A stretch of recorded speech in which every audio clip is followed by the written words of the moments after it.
આપ જોઈ રહ્યા છો વડોદરા લાઈવ 24/7. હવે જોઈએ અગત્યના સમાચાર. વડોદરામાં અફોર્ડેબલ હાઉસિંગ પ્રોજેક્ટમાં ₹12,000 કરોડથી વધુનું થયું રોકાણ. સરકારી યોજનાના લોકેશન અને કિંમતના કારણે ખાનગી ગૃહ નિર્માતાઓ પણ આવાસોના ભાવ એફોર્ડેબલ રાખવા પ્રેરાય છે. પ્રધાનમંત્રી આવાસ યોજના અને ઇન્સ્યુટી હેઠળ વડોદરા મહાનગરપાલિકા દ્વારા 9,733 આવાસોનું નિર્માણ વડોદરા શહેરી વિસ્તાર વિકાસ સત્તામંડળ દ્વારા વર્ષ 2017થી 2025 સુધી 18,140 આવાસો બનાવાયા. ગરીબ અને મધ્યમ વર્ગના પરિવારોના ઘરનું સ્વપ્ન સાકાર કરવા માટે વડાપ્રધાન શ્રી નરેન્દ્રભાઈ મોદી દ્વારા શરૂ કરવામાં આવેલ હાઉસિંગ ફોર ઓલ મિશન સરકાર અને ખાનગી ઘર નિર્માતાઓ વચ્ચે સ્પર્ધાત્મકતાનું ઉમેરણ કરવામાં સફળ રહ્યું છે. ખાસ કરીને વડોદરામાં પ્રધાનમંત્રી આવાસ યોજના હેઠળ નિર્માણ થતા આવાસોથી સંભવિત ગ્રાહકોને એક મોટો ધબકો તેમની જરૂરિયાત પૂર્ણ થતાં ખાનગી ઘર નિર્માતા પણ ફ્લેટ ટેનામેન્ટના ભાવો ગ્રાહકોને પરવડે એવા આકર્ષક રાખી રહ્યા છે. હાઉસિંગ ફોર ઓલ મિશન કેન્દ્ર સરકારની નીતિમાં અગ્રીમ સ્થાને રહ્યું છે. ખાસ કરીને શહેરી વિસ્તારમાં આવાસનું નિર્માણમાં કરવામાં પ્રધાનમંત્રી આવાસ યોજના મહત્વપૂર્ણ પુરવાર થઈ છે. વડોદરા શહેરી વિસ્તાર વિકાસ સત્તામંડળ દ્વારા વર્ષ 2017થી 2025 સુધીમાં 8,140 આવાસોનું નિર્માણ કરવામાં આવ્યું છે.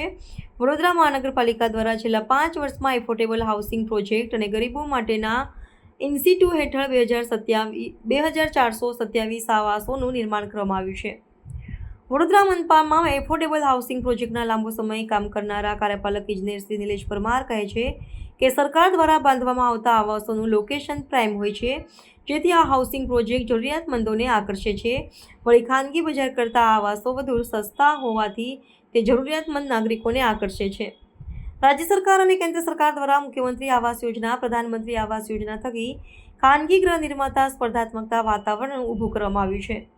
2020થી 2022 સુધીમાં સરકાર દ્વારા કુલ 130 પ્રોજેક્ટ શરૂ કરી એફોર્ડેબલ હાઉસિંગના કામ શરૂ કરવામાં આવ્યા હતા.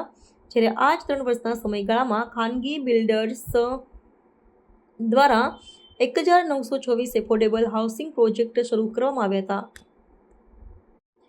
રેરાના એક અંદાજ મુજબ વડોદરામાં એફોર્ડેબલ હાઉસિંગ પ્રોજેક્ટમાં ₹12,000 કરોડથી પણ વધુ રોકાણ થયું છે. છેલ્લા 5 વર્ષમાં બાંધકામ વિસ્તારનું ટ્રેન્ડ જોઈએ તો 2020 દરમિયાન ઓપી રોડ વિસ્તાર અને શહેરના ઈસ્ટર્ન વિસ્તારમાં સૌથી વધુ બાંધકામ થયા હતા. 2021માં ટ્રેન્ડ બદલી શહેરના દક્ષિણ અને પશ્ચિમ વિસ્તારમાં વધુ બાંધકામ નોંધાયા હતા. વડોદરા મનપા દ્વારા ગોત્રી, સયાજીપુરા, હરની, સુભાનપુરા, ગોત્રી, ભાયલી, સેવાસી, કલાલી, વારસિયા, દંતેશ્વર જેવા પ્રાઇમ વિસ્તારોમાં આવાસો બનાવાઈ રહ્યા છે. અહીં જે ખાનગી બિલ્ડર 30 લાખમાં ફ્લેટ આપે છે તેવા જ ફ્લેટ મનપા સાવ નજીવા દરે આપે છે. આ જ ટ્રેન્ડને ધ્યાને રાખી મુખ્યમંત્રી ભૂપેન્દ્રભાઈ પટેલ આઉટગ્રોથ એરિયાને સુવિધાસભર બનાવવા માટે તબક્કાવાર ગ્રાન્ટ ફાળવીને માર્ગ, પાણી, લાઇટ જેવી સુવિધાઓ ઊભી કરવા વડોદરા મહાનગરપાલિકાને સહાય આપી રહ્યા છે.